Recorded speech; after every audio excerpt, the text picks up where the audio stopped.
There you go. So technical steering committee for 2nd of July. And so starting with the Hydra technical working group. Yes, so last week, or was it 2 weeks ago, we decided that we want to expand the scope of the Hydra working group into a more general layer 2 working group. I commenced, or it was anonymously accepted. I commenced by renaming channels on the Discord. So you would find a WG, like work group layer 2 there now, which was the work group Hydra before. The first work group meeting just happened like an hour before this meeting. It was actually by announcing this migration and putting it into some channels, yielded actually better attendance right away. We had a bit more people also from our new backgrounds there. It was still a bit focused on Hydra in parts because we had some concrete builders demonstrating a DeFi product using Hydra under the hood, adding concrete questions, which we of course addressed, or the Hydra team also addressed. But we had Hydra associated protocols like Hydra SOA, and I think somebody else asked whether side chains would be also good to be discussed there, like partner chains and so on. And I asked, is this a layer 2? Yeah, I'm not sure. I mean, welcome, of course. I'm not sure if there is much of a common basis there. But I'm not sure if there is a side chains or similar working group anyways. On the agenda was also updating the charter. Let me give you a link. So the work group is also using the same GitHub repository as before, got renamed, and you will find the README on the first page is the updated charter with the broadened scope or purpose. Somebody brought up a good point on the purpose, which was proposed, and I'll update this into the charter as a central piece, and the why is to enable or ensure interoperability across layer 2 technologies. I think this could be central and an important topic. I have been starting to look for other chairs or secretaries to run this. This has been not as fruitful yet. Let's see. But the next meeting will be scheduled in 2 weeks. So let me also share within this call here, as this is going to be public, the Luma invitation. So if you're building or looking for using any layer 2 technology and want to get up to date on what's going on and what people build, maybe a bit technical, but can't hurt to jump in and meet the builders. This is a meeting in 2 weeks, Wednesday, the 16th of July, 12 UTC.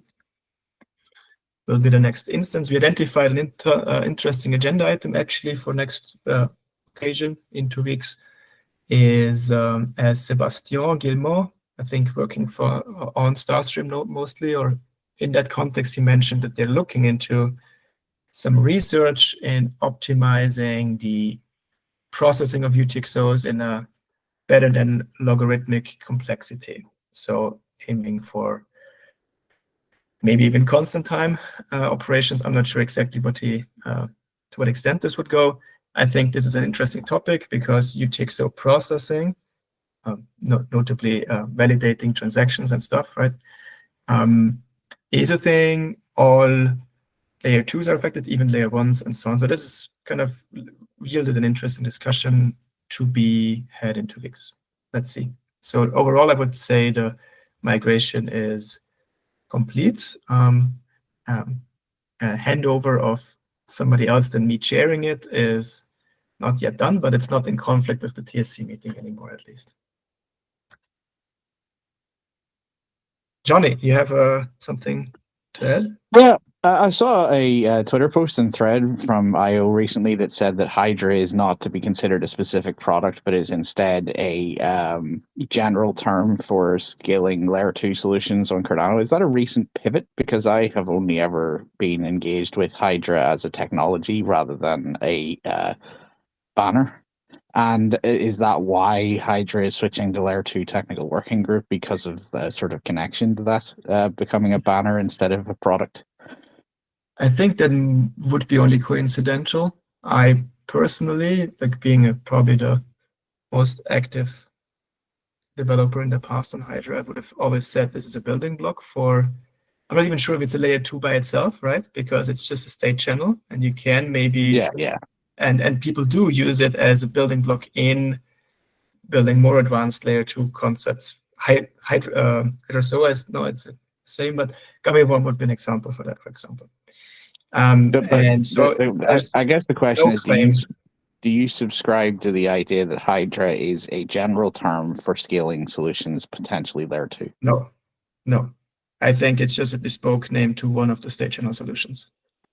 Yeah, that's what I thought too. So I find that interesting, and I wondered if this switch from Hydra to layer 2 general was related. No, it's purely my own demand of not wanting to have like the same 2 Hydra people asking questions only, but maybe broadening. I was going to say the lack of engagement from the community as well. So yeah, exactly. Opening it up to more people for more general concerns is good, and I like the initiative. Correct. Yeah, and maybe acknowledging also there's other layer 2 technologies, even projects as a whole, going or aiming to be funded through the Intersect proposals, right? So this is kind of why it would make sense to kind of at least encourage alignment between all these funded through Intersect plus anyone else. Yeah. I like the idea of a more general open channel for more people to get engaged, because there's various different potential solutions, and Hydra can still be involved in that conversation, but it's not the focus. Yeah. Yeah, and I think it's also a lack of details in this claim. I think the reason for this was that this post on Hydra came from IOR, and the reason is probably that as part of the Intersect budget request from IOR, there's an Hydra item, and this item is actually more about state channel as large rather than on Hydra itself. So I think that's the reason for this claim as well. I mean, the name comes from research, right? Some researchers said Hydra would be a good name for it. Okay, and we stick with it. And it could very well be that researchers will research further into Hydra tails and so on. I think this is although this does not necessarily map directly to something built and available right away on Cardano. I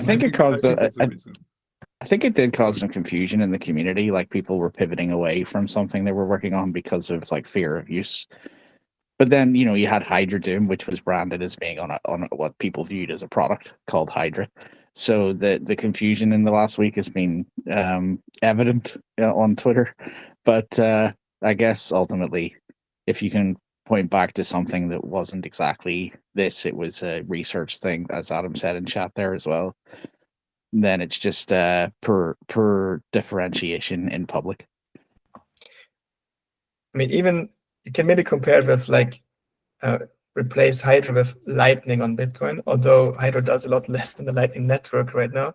But there is lots of associated products which are about like kind of Lightning and bolts and Lightning strikes and stuff and whatever, just because something is called Lightning there. And there is maybe even I'm not sure if there's other on top layer things on Bitcoin too. Not everything must be Lightning, which is scaling there, right?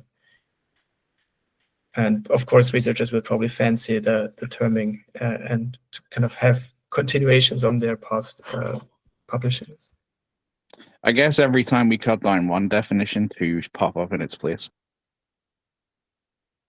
Yeah, that's well, Hydra's a good name, right? So Sebastian, you mentioned sidechains. What are your thoughts on that? Should sidechains be included within this group, or is it stretching the scope too far? I have no opinion there right now, although I think there is very big kind of, so sidechains are the biggest projects you can find in terms of like technology, which is the most far-reaching, right? So it's the more heavyweights, the most permanent things. And for example, Midnight would have a lot of context still, which would kind of tear into this. So I don't want to exclude anybody, but I don't think that there is much benefit right away. Maybe more this kind of partner chains framework stuff, if this is still a thing that could work. Yeah, so the question is whether there's something where we sort of generally support discussion within the L2 working group, or whether there's sufficient motivation to form another separate working group, partner chains, side chains, whatever people want to call it. Yeah, I would say let's see what demand is, what alignment is needed, right? And if there is, I kind of like the idea of forming these working groups with a purpose of ensuring alignment across work streams, which are in a way overseen, right, with this committee and other committees from Intersect. So it's kind of a concrete exercise of having people meet and ask them to meet and maybe report back even to make sure that they're not working in silos because of we or somebody funded them to work on these things. Yeah, and sidechains is exactly an example of that. They should not be working in a silo. No, they shouldn't, right? Yeah. But then the question is what to align on, maybe if it makes sense to kind of have them. I mean, in the end, ultimately, who do you want to ask to go into which working group? And if there is no fit, you want to ask them to create a new one or not. I think. Adam. Yeah, considering this kind of touched on my talk from Berlin last week or 2 weeks ago, whatever it was. Yeah, partner chains, side chains, they're part of the scaling solution, but I don't specifically consider them an L2. And I think that conversation would likely be kind of substantially different versus like a true L2 that's like Midgard and Hydra. They're kind of isomorphic to the Cardano ledger versus something where technically there's just really a bridge and there's good ecosystem cooperation. I think your kind of topics for discussion will be very divergent there very quickly, and then that's going to lead to a fall off on participation from one side and then the other side, and then we end up with a ghost town of a working group again by trying to shove everything into one working group. So I would most likely just advocate that partner chains or side chains or whatever we're calling them, bridged, fully standalone chains that just connect to the Cardano L1 are their own separate working group. And then this L2 working group remains its own little thing as well, and we see where it goes. Yeah, so then we need someone to chair that group to set it up and to drive it forward. So it sounds like a good thing to do to encourage technical discussion and sharing within the community, Adam. But someone that has to be motivated to take it up and to progress it. Do we know if there's any actual interest by the handful of sidechain builders that are actively working on having a working group to discuss things together, or are we making a future work stream for ourselves without any demand just yet?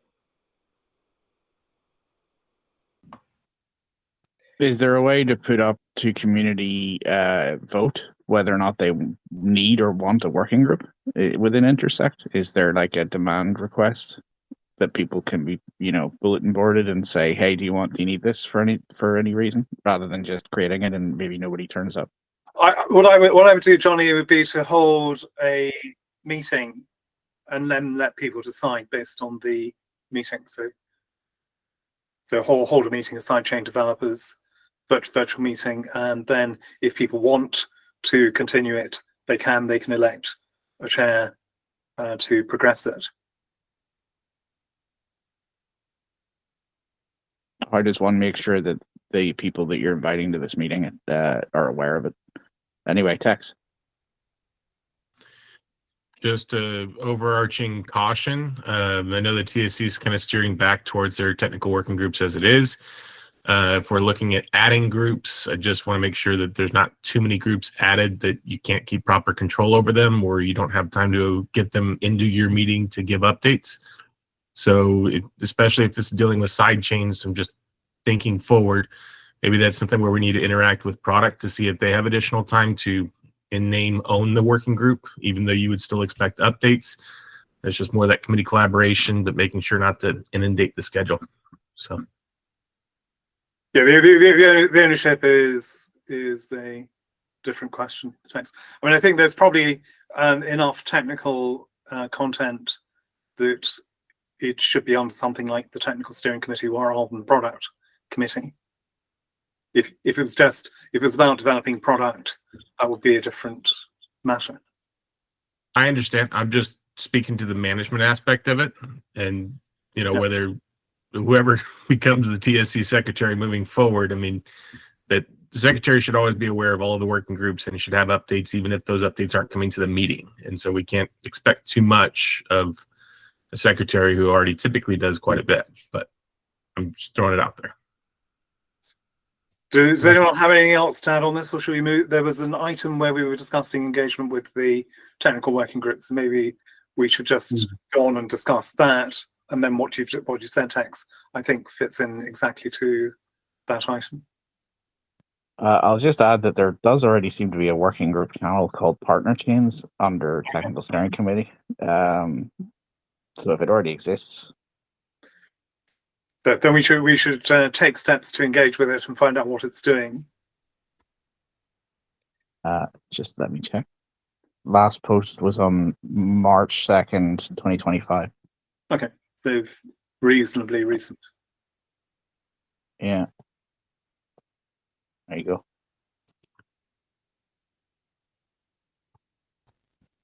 Yeah, so maybe in summary, I think this is right now a proof point that also the scope can change, right? And things are a bit fluid, and we'll try to find the venues or the opportunities to have people work together as makes sense, as I see it fit. And yeah, so I think that can conclude this agenda item. I have nothing more to add on the Hydra to layer 2 migration, other than share the love and send around so interested people know that this is happening. Thanks, Sebastian. So should we dive into the TWG engagement? I think Marcus has joined us now, so we should allow him real quick to get up here in case we have a voting issue there. Okay. Marcus? I don't think we should vote on it today, but happy if you actually already want it. First, I want to just have it mentioned here that last week I was invited by IOG representatives, so not represent some IOG people, and we had a longer discussion about different topics. And there was also mentioned an idea or an offering that one of the line items that is part of IOGs or IOE's proposal, namely this transaction monitoring system for fraud detection.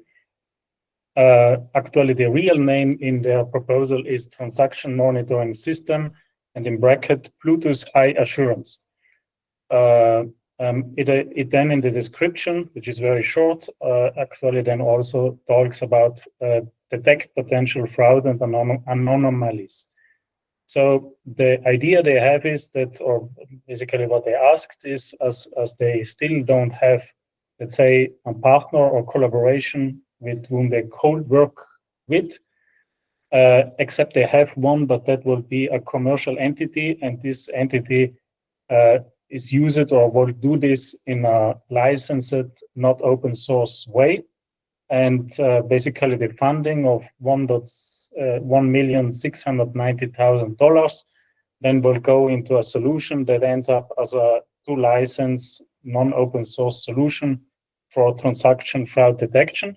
So I assume they don't feel that confident with such a proposal themselves, And so they want to ask the TSC if we will be available to assess this and, I don't know, tender it or assign it to someone.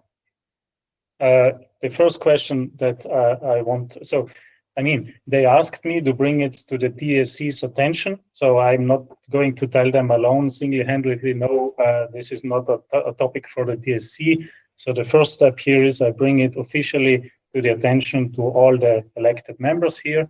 But I think it needs some more time. We should not now, in a couple of minutes, already to go to a voting of this thing.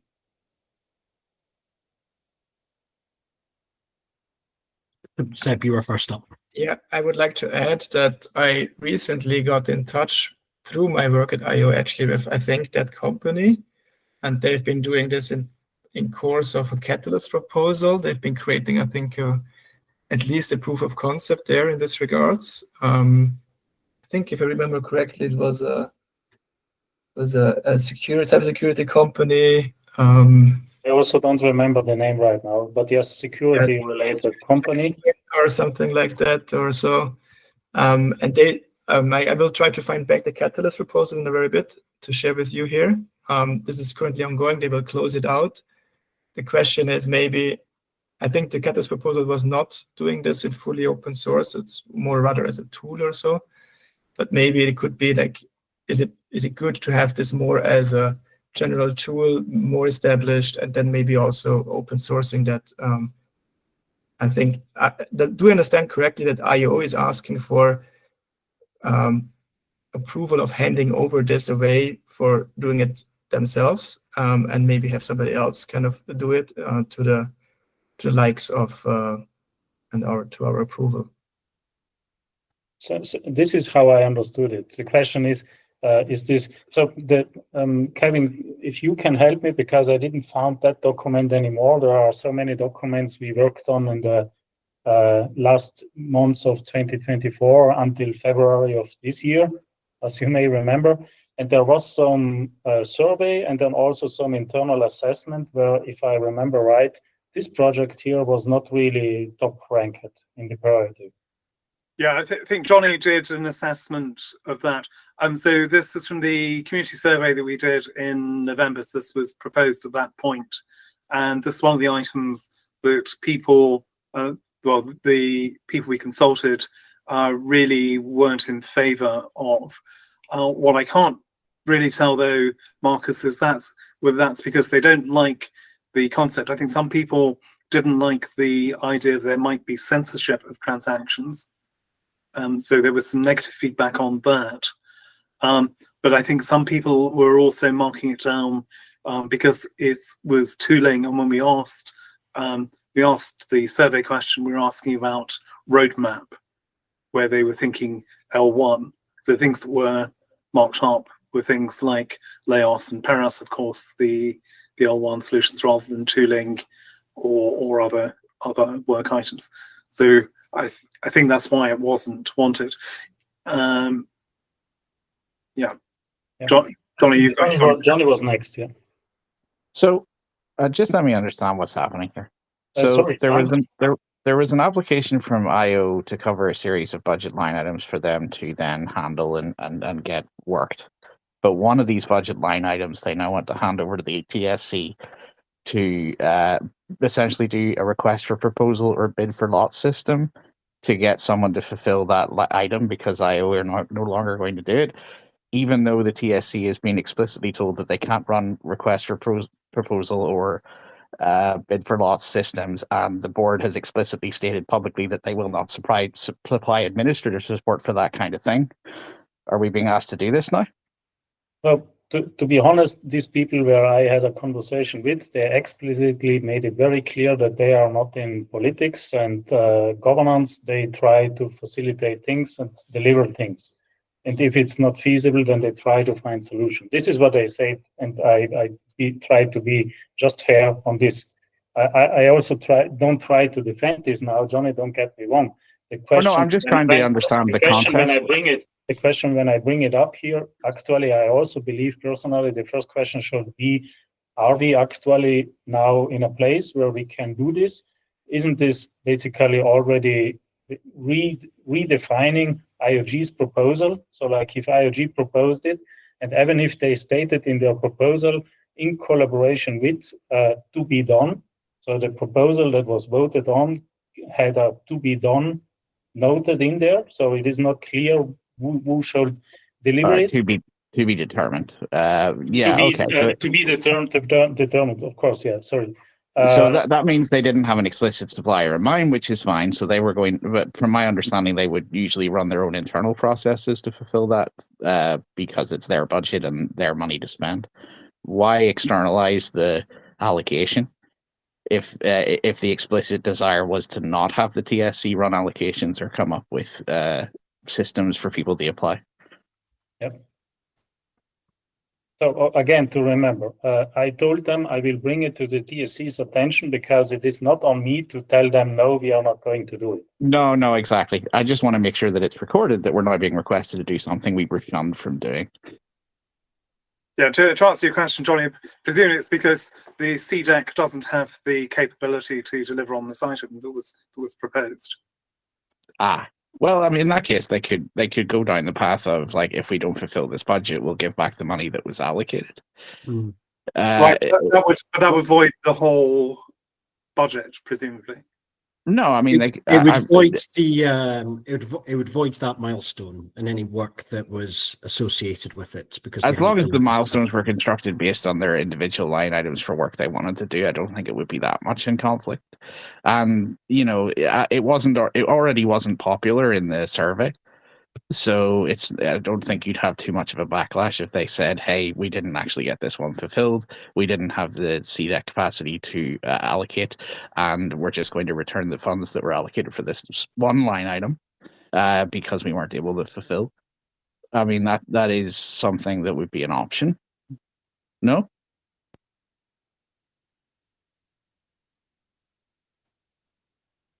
I'm just concerned with the idea of the TSC rolling over and doing the thing they were explicitly told they weren't allowed to do,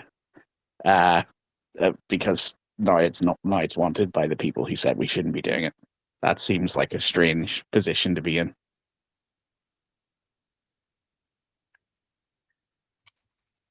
Yeah, I mean, structurally, we're not really set up. Number one, we've had the explicit statement from the board that the TSC shouldn't be running an RFP process. Now, I can go back and ask about this exceptional case if the group would like to. One way you could reframe it is you could say this is a great pilot program to show their capability, right? Yeah. That you could play it that way. So Duncan, to be clear, I don't think anyone ever proposed running an RFP process. Bid for lots. But yes. Okay. So if the issue is RFP, then this is not an RFP necessarily. Yeah, to the extent of what an RFP would be in its full totality, but it is still a tender process where you'd be finding the right supplier. They'd be bidding, and you'd be selecting, and you'd be assessing, and then setting up milestones. Yes. So the mechanism here is really. Could I just for the context, like this could be quite messy quite quickly. That the DREPs voted for IO to complete this work, and for whatever reason, it seems that IO are not able to do that, and so are looking for third parties. Now, if they've straight up subcontracted that elsewhere, I don't, that's within their remit. It gets very confusing then that if they're going to ask the TSC to find a supplier, are they going to take it as a recommendation? If not, if they're not going to take it, the recommendation, why do that piece of work? Are they going to be bound to the decision that the TSC has made? Contractually, it then becomes very messy about there's a smart contract that's created to IO for this. They're going to then need to create something with whatever this other vendor is that's been selected by the TSC. Contractually, it's going to end up potentially very complicated. So I'd be very nervous about going down this route, to be honest.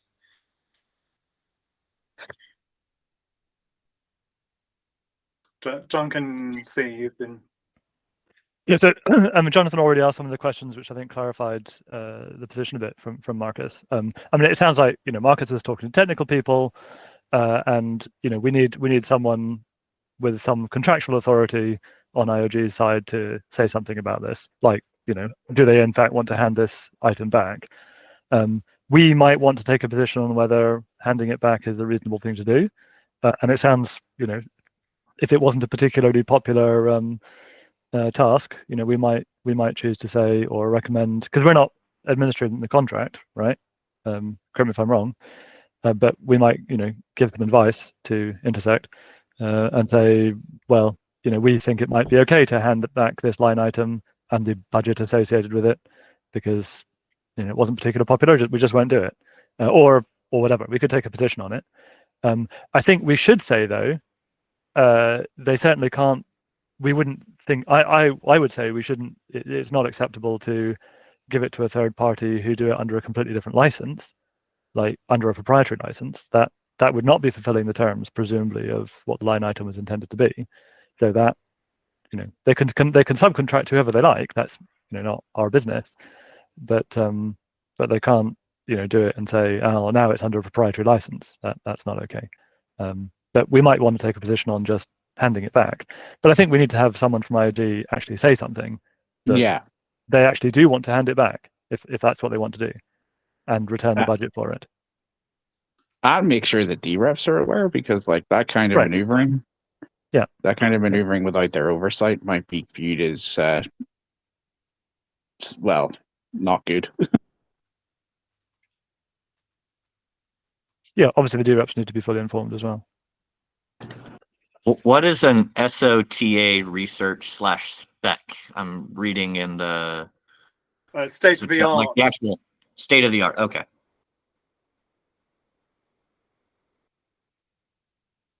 Yeah, the specification is pretty vague. Adam, as I understand it is.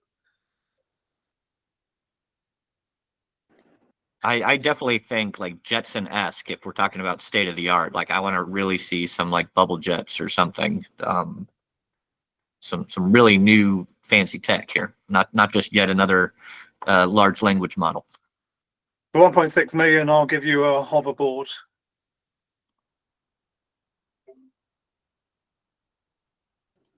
Done. Deal. All right, but yeah, so we've got some stuff to think about and some questions to take away. So I say let's thank Marcus for bringing this up, and then move on and keep the agenda going. Yeah, what I would say is maybe if we're aware of companies, organizations that could do the work, put them in touch. That would be the. IOG have limits on who they will contract with. True, but we can put them in touch. And there may be other. Maybe it doesn't have to go through an IOG contract, Duncan. No, not if they hand it back. Sure. Well, even if they don't hand it back, the smart contract can be fully or partially reassigned. No. What I can do is take away an action to speak to the procurement team with an Intersect, say that this has been raised through the TSC. There's a query on IO's ability to fulfill that, and we can ask the question directly of, do they want to hand it back, or are they going to find a non-proprietary sub-supplier? I don't see any objections. So. But what I will say on this here, so if we will try to help to may find someone who can do it, I mean, just mention publicly $1.6 million, and we will quickly find 10 or 20 hands raised. The thing here is having the public proposal. So in the proposal, the description is just 7 lines. It doesn't say anything. So there is nothing on the specifications, on the request, on the milestones, on the actual precise functionality. But by reading that a state-of-the-art research specification is delivered, I would assume that this proposal does not come out of, let's say, a random, crazy, short-term idea. Oh, let's do a monitoring system. there is some, I assume there is some background thinking and maybe also brainstorming or a basic idea what the language model could do here, or what the actual problem statement is.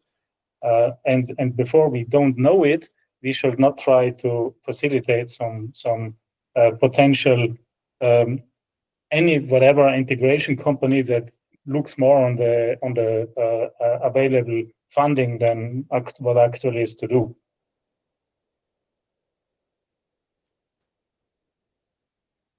I vaguely recall that this may have come out of an idea that Neil had. So we might want to ask Neil for input. If it's getting reassigned back to, or if IOG are giving it up, and we think it is worth pursuing.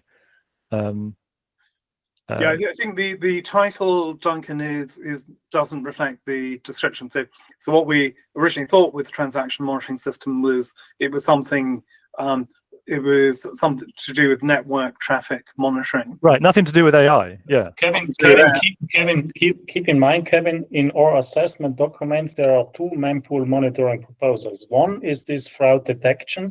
It's listed there with 5 FTEs, which is, let's say, somehow aligned with the 1.6 million raised by IOG then. The other one is a global mempool monitoring, and it is estimated by a half up to 1 FTE with significantly lower cost. And that's about observing and gathering data on pending transactions that have not been included. Transaction in the mempool can alter the validity, so the technical monitoring that you just mentioned. I believe these are two very different things. Exactly. Yeah. Okay. Yeah, this is about detecting patterns in the traffic, Duncan, which is why some people are getting a bit wary about censorship, because you can obviously use a tool like this to uncover hidden activity on the chain, perhaps. Or just anything that the AI hasn't seen before.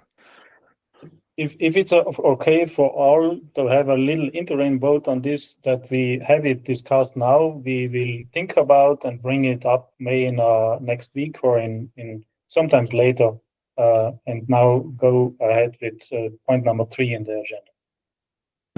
I would say we wait for the feedback that Duncan gets from asking what's going on with this in the context. And then after we get the answer of why this happened and under what reasoning, then we can vote. Yep. Yeah, there's nothing to actually do until we get something official from IOG. So far, it's just been, technical people talking to you, Marcus, which is not quite what we need for something contractual. You explicitly stated they weren't political, which was funny. Not political. Yeah. And Ricky's not here this week.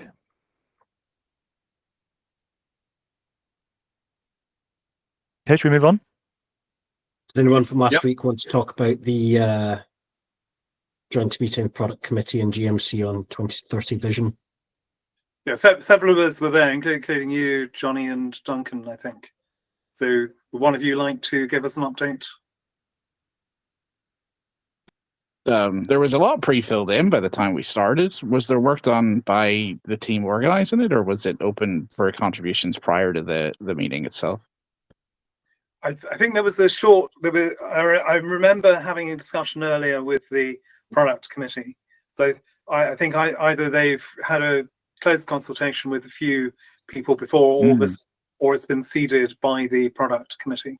I got the impression they wanted to make sure things weren't missed in the collaborative open session, so they've pre-filled in a lot of the technologies that are supported, which sort of limited how much you could suggest and put in on that side of things because it was already so well completed. But on the other side, like actual potential use cases and things like that, that was left empty. So there was more like speculative ideas or proposals that people could put up for what might be leveraged in the future or what could be built towards. So I think it was an okay exercise in that it's putting down on a board a lot of information that could be referenced. I don't think I have very much to add. I mean, I was there for the first hour, but not after. I had to leave. So I'm not quite sure what I got out of it. But yeah, I don't know. I defer to Jonathan, who was there for longer. Yeah. Than me.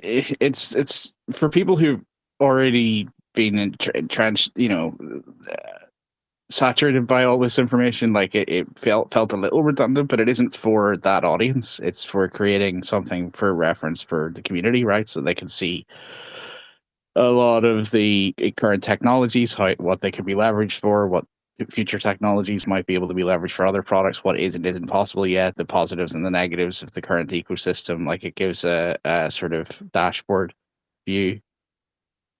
Is it open to the public to view?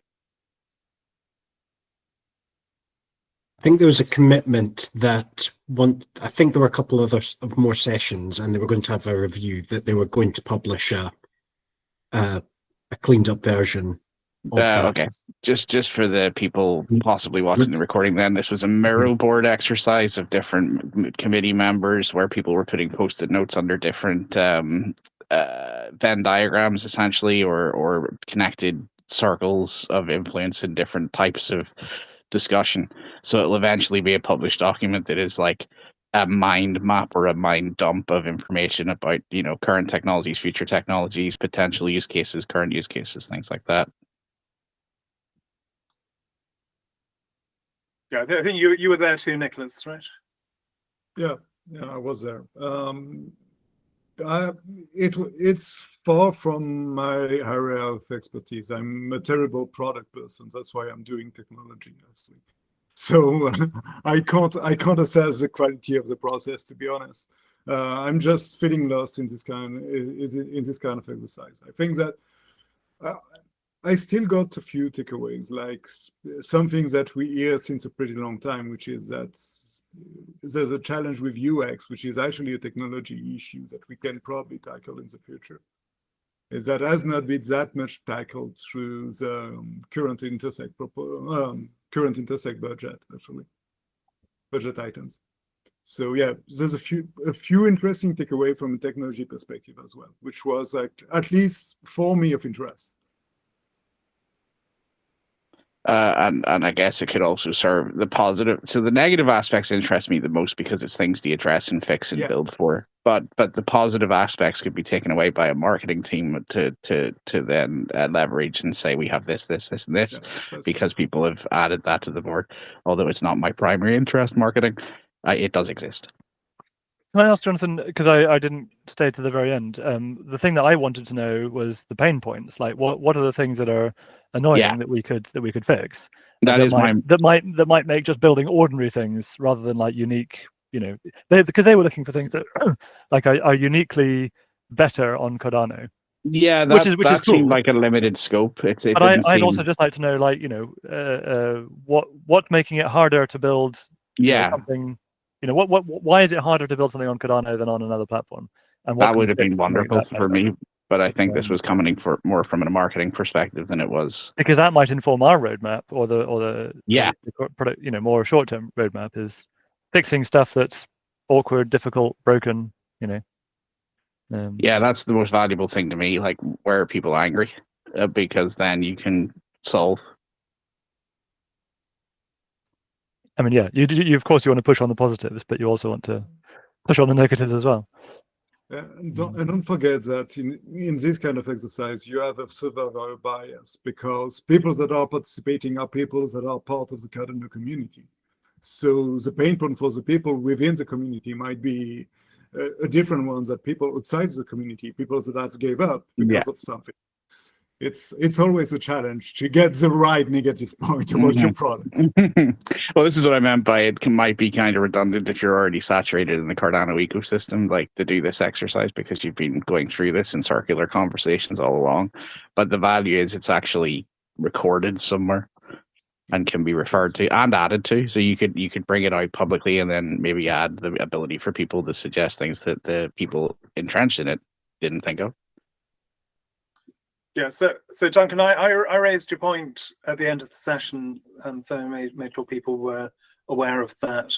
If this is not going to be addressed by the vision document, maybe what we should do is set up a session specifically with the PSC, with the Product Committee, ourselves, and community members, with a view to identifying major pain points. That would be if Sounds so. good If to me. this is Let's focus on the negatives. yeah, well, absolutely, make the negatives positives. Yeah.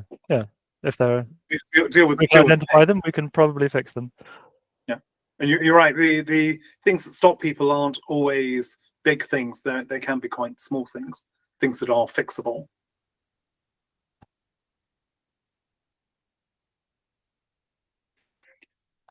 Yeah. What we used to call warts, Duncan. You don't have to do major facial reconstruction. You can just deal with a wart or two. Is that an acronym? Does WORT stand for something? No, it's It's just a simile.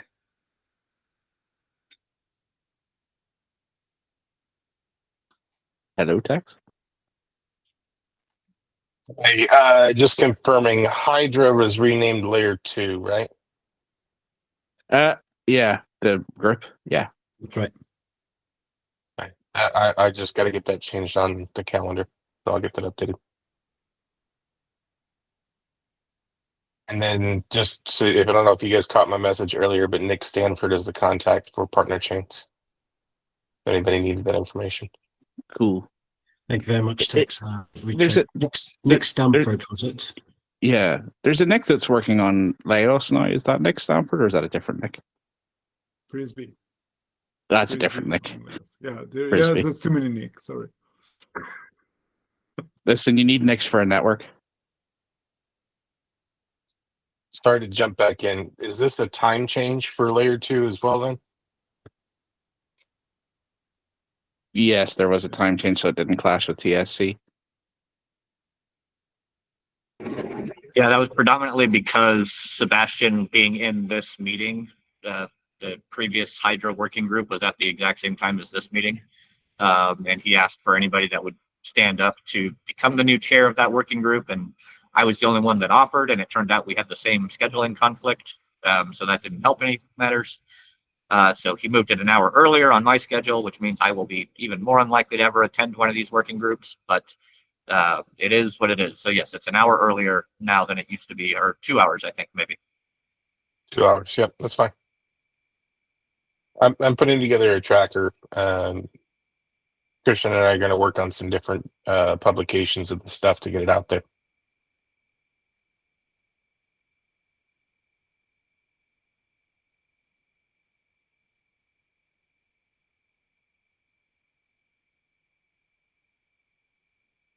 Cool.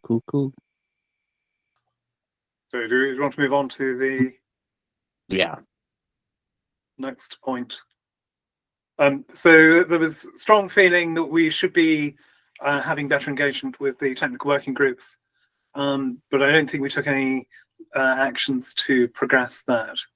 And I think, as a minimum, either we need to invite the TWGs here to present their current state of affairs, or we need to take an action to attend the TWG meetings. I know that the Ledger and CLI folk have pushed back on the idea of getting involved in the bureaucracy of things, and just that would rather hold their meetings and let people come along and work from there. Sam and I had a discussion. Oh, sorry, Marcus and Sam had a discussion on Twitter in a thread about the idea of reporting their minutes or something like that. Marcus? Just complete your thing, then I will jump in. Yeah, just that. I can also, my point of, as you mentioned, this discussion, or as I also heard about this, some working groups prefer to not, so to avoid bureaucracy. Okay, understandable, but this doesn't mean that they can then just sit there and take decisions and not report to anyone. So it cannot be that a well-elected committee needs to poll working groups to see if something therein was decided or discussed that may is relevant for a proper decision, and not just 2 or 3 people sitting there and thinking that's a good idea to do it. And Yeah, you in particular were upset by unilateral, well, not unilateral, but the team decisions being made without oversight about what changes to node code are happening in the future and not communicating that up the chain to the committee. I mean, I don't want to say that everything they do or what they decide is wrong, just that this is a non-elected working group. So some people, they are assigned to work there. And probably I would assume these are also experts, but not going into details. But we had some example or some practical case in the past where a decision was made and then it was detected, well, luckily, early enough, we needed a quick creative solution to make it somehow good for SPOs in the new governance setup. So I think that I understand they don't want that much bureaucracy, and especially I would even say they don't want to touch governance and politics. That's understandable, but that doesn't. I simply cannot accept that. That means they just do it in their little working group and nobody else recognizes until it's happened as a release and a hard fork. I think the Ledger and CLI teams are using working groups as a means to have a public insight into like a report on what they're working on rather than collaborating on what to work on. So it's more of a communications channel than it is a collaborative space. Yep. Still it is, I mean, it means that us here as a committee, but everyone else will need to attend whatever working groups exist. So there is not only one single working group where everything happens, and that it simply is not feasible that a whole bunch of people, like 10 people here now in this call, or 50 people effectively interested in this topic, or a whole ecosystem cannot permanently attend to 5 working group calls each week. This sort of goes back to what Tex was saying about secretaries for committees needing to be involved and have oversight over what's going on in working groups and not to have too much workload for them. I think Tex might be about to say that, though, Tex. I think we can possibly toss around the idea of a second subcommittee under TSC if we need to go that route, which is basically just a manner of getting the getting that management call under Intersect. Has anyone had a chance to look into that? The project managers, product owners of all of these technical working groups, my understanding is they get together, but that's a meeting that's held under IO, primarily communicated in the IO Discord. So we're a little out of play if we had the technical working groups, but all of those top end decision makers are over there.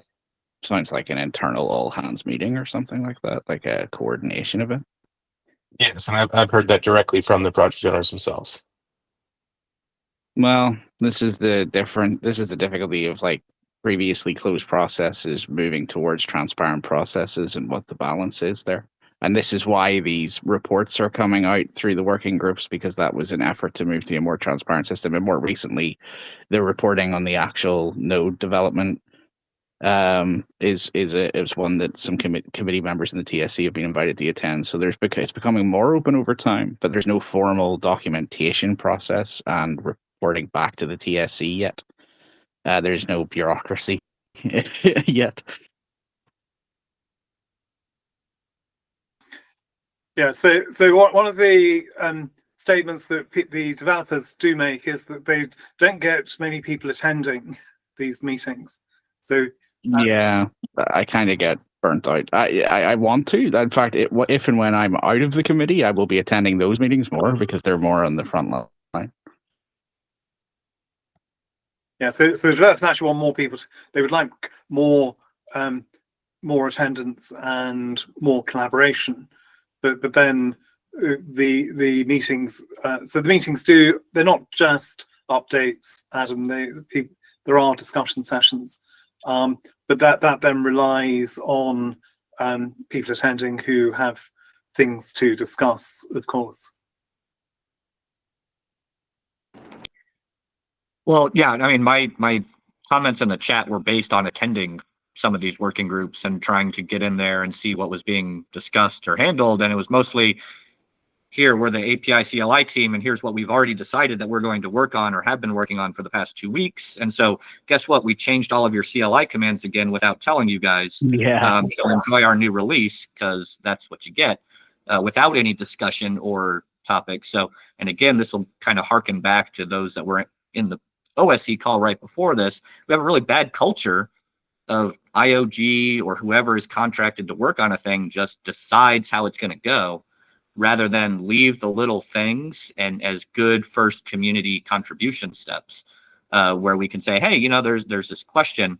The only time I've seen it actually is recently, Kevin, I think it was yourself and Neil that kind of spearheaded that chain growth question, where there was 2 paths and it wasn't really clear which one. There was not a distinct better path to choose. It was just a choice. And so we got all of the people building nodes together kind of for the first time for a brief working group to solve that question.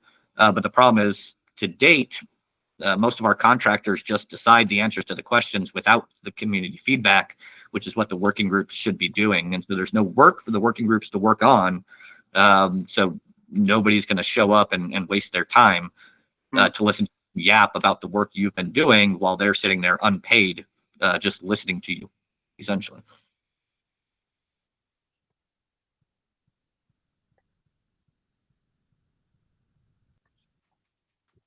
Oh, we're being critical today, hey? All right, Nicholas. It was quite a similar remark. From what I've seen, many of the technical working group meetings sounds like more an office hours rather than a technical working group. And it's fine to have office hours, and it's probably great to have office hours, but it shouldn't be, in that case, called a technical working group. And we should have office hours by the team working on the node and explaining what they are doing, but we should also have technical working group doing technical working group work.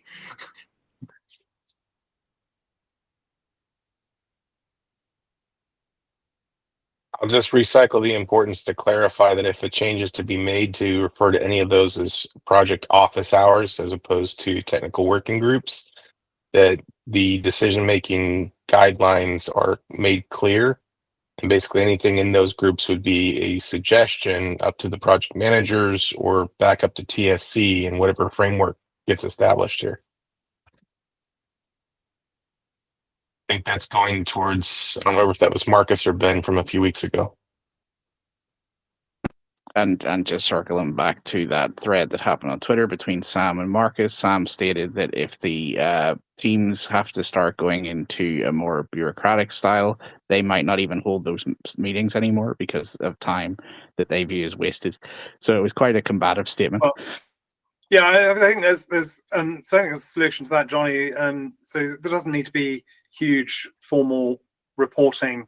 I think what's really being asked is that the working groups start to identify decisions that need to be made and start to make decisions in rather than making them themselves and reporting, turn it into a request for input.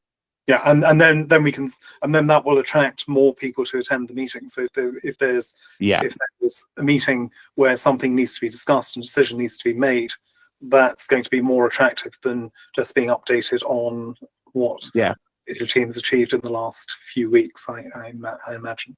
So we could feed this back to the technical working groups, and then what we really need to do is to get some indication if there are major things coming out, they should be reported somehow to the TSC, but it doesn't have to be any kind of heavyweight reporting or a burden, which is Sam's point.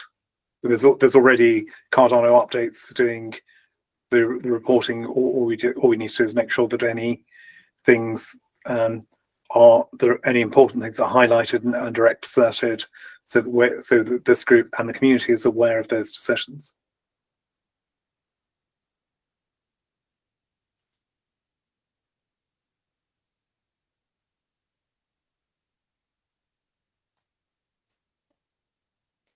Sorry, I guess I'm up next here. Yeah, jump in. Yeah. What I was going to suggest, if there's a concern that the project owners would have an issue with anything that goes more bureaucratic, I would say just offer it to them or propose it to them as them building the automated processes in place. That way they still feel like they have the ownership and whatnot. I mean, obviously there would be a little bit of structure to that.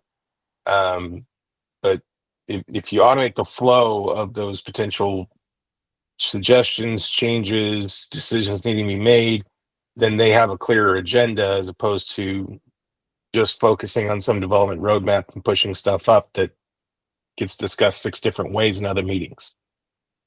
So just have them build the processes. All I'm suggesting that way.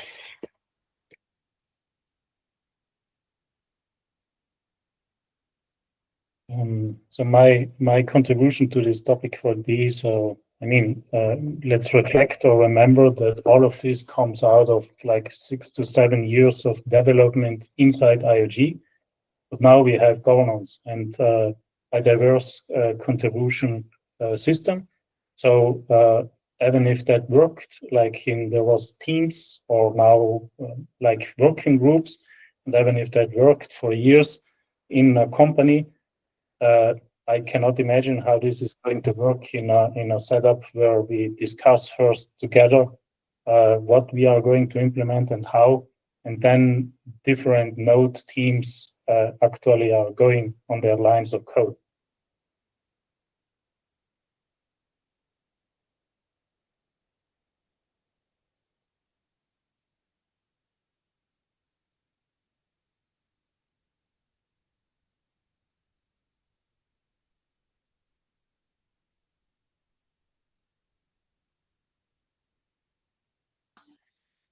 Duncan, do you want to?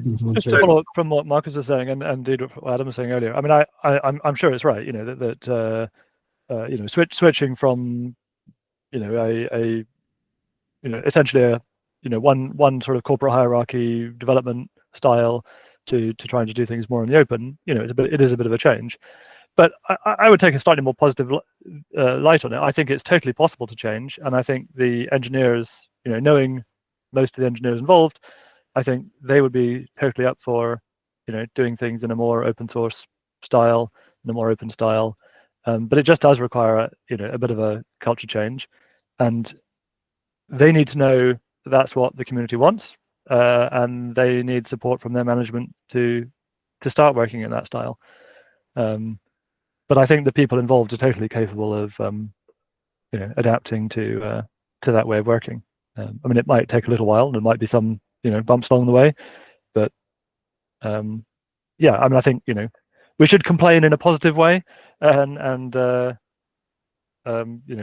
try and both through the working groups themselves say, this is the way that we want to be doing things, and also try and pass down to to IOG middle management to say, this is the way we want it to go, and please support your staff to work in that way, in that way.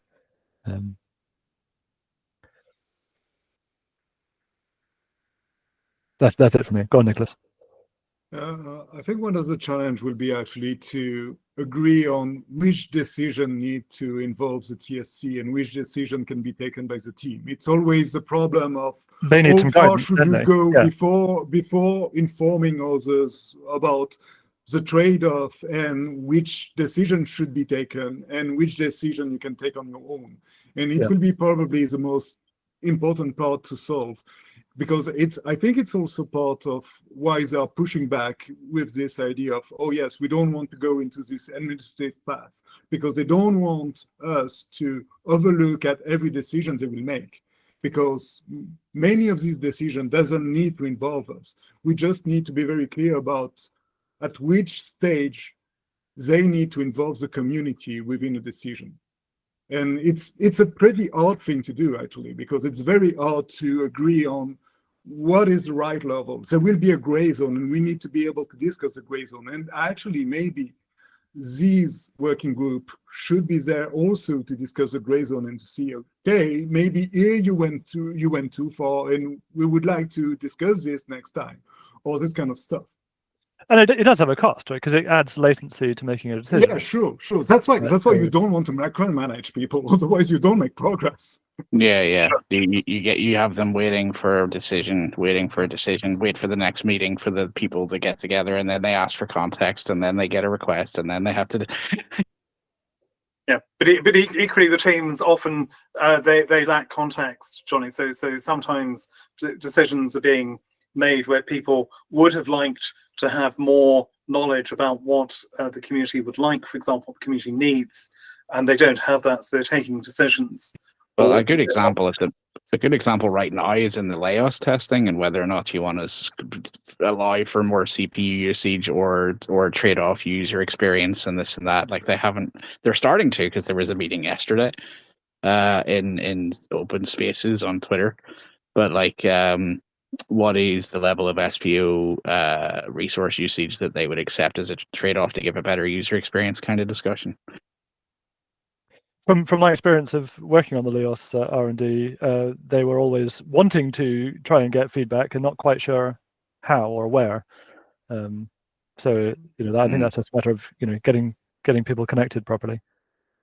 I think it's also one of the challenges. It's just that when you request feedback from the community, even if we are elected by a part of the community, I don't think we can easily say that we represent the community, which means we don't. Yeah, which means that the feedback of the TSC will be a technical feedback, but I don't think I can tell. Well, the TSC feedback is actually the feedback from the community. It will be a challenge, and we don't need to cross that. But we're perhaps in a better position to decide when it needs to, be escalated even further or redirected to somewhere else. Yeah, maybe. Yeah. We can set up the connections with the community, Nicholas. We can't exactly. Yeah. We can't state all the opinions of the community. And when I started raising this, I'm not sure if it was actually me or I only jumped in, but my point here was that it is not us deciding or representing the community, but if we don't even know about what is discussed in the working groups, how should we do anything relevant as a TSC, as a committee?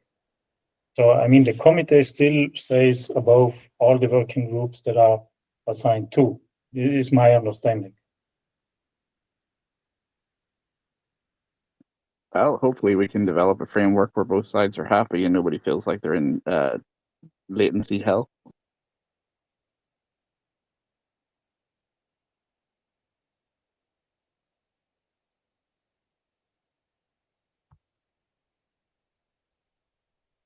So there's one item left, is that correct, Duncan? That's right, yes. Yeah. Do you want to discuss this in an open session or closed session? This could get a bit heated, I suspect. We can move to the closed session if you like. Yeah. Everyone agree with that? It's going to get heated. It's going to get heated. Right. Let's discuss it in the closed session then, and we can summarize it in the open session next week. Grand. Great. Thank you, everyone. See you on the other side.